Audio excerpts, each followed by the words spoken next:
Being a designer, you almost always need to show off your work to someone to either get a job somewhere or land a role with maybe a freelance project. In doing so, there are plenty of resources online right now that are both premium and free to download and place artwork that you created onto existing imagery. In this case, I have just a flag type of mock-up. This will seemingly be what we place this artwork on. As you see here, I made a banner utilizing some current artwork that we use on Affinicasts website, but I wanted to just show by example the real-time embedding document feature. And this feature you can think of as putting one file, no matter the type, inside the other and being able to edit it in real time. The fact that this is Affinity designer file does not really matter. It can be a PDF, it can be a PSD, depending on what you want to utilize. That can be embedded into another file just like this. So in our case, this was a PSD that I opened in Affinity Designer, and I'm going to go ahead and embed this actual Affinity Designer file into it. I did save this file down as an Affinity Designer file, just for brevity's sake. To get the real effect here, I'd probably need to exit full screen so you can see the real-time capability. I'll actually go to separated mode to clean up some windows here. So I want to be able to place this document inside of this one, and it will be categorized as an embedded layer at that point. So I will go ahead and select this window, the flag mockup, and go to File, Place, or you can go and choose the Place Image tool to the left over here. I'll just go ahead and do that. I went ahead and saved this file to the right, the flag on the desktop, so just select it. And then we'll get this new cursor, and from there you can sort of roughly place this where you think you'll actually have it in the mock-up itself. Off to the start, it's not realistic yet, but we can go ahead and add it as an underlining mask of this layer, and you'll see it clips to it now. So the big thing we can do to maybe make this more realistic is skew it a bit, and if you hover over just this top part or even the lower part there, you see the arrows change. So go ahead and do that and click and drag to the left here a little bit.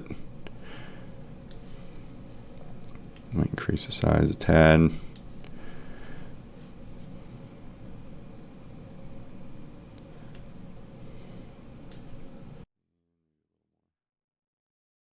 I might even rotate this a touch so it's a little more realistic.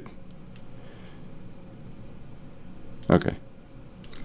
So say you revisit this file sometime later and want to update that artwork that's inside. The great thing here is, as you can see in the layers panel, it's notified as a embedded document. So to actually edit that document, I'll close this one for now. Actually save it and then close it. Will work within a new window, but it's actually an embedded art file for this document. So let me double click on this. Typically you can double click on it, but since it's nested as is, we'll actually want to use the contextual menu option up here. So it'll say edit document or replace document. You can do either. Move this over here. I'll hit edit document. And you'll see a new window pop up with that artwork in it.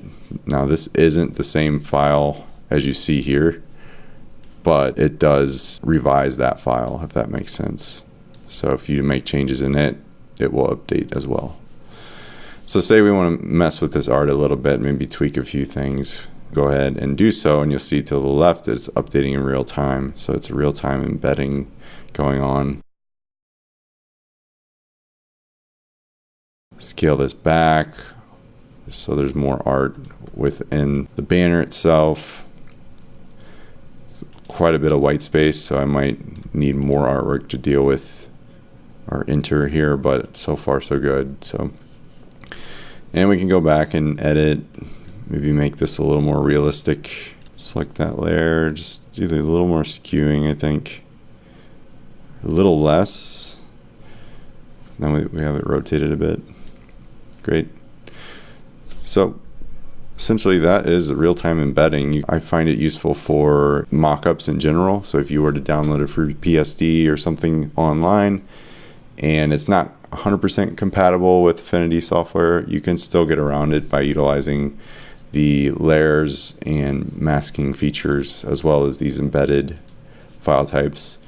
On top of that, I find this very useful if you need to do UI mockups, say in an iPhone or an Android device or even a tablet device, just to show off a concept to a client or a company, depending on who you're working for.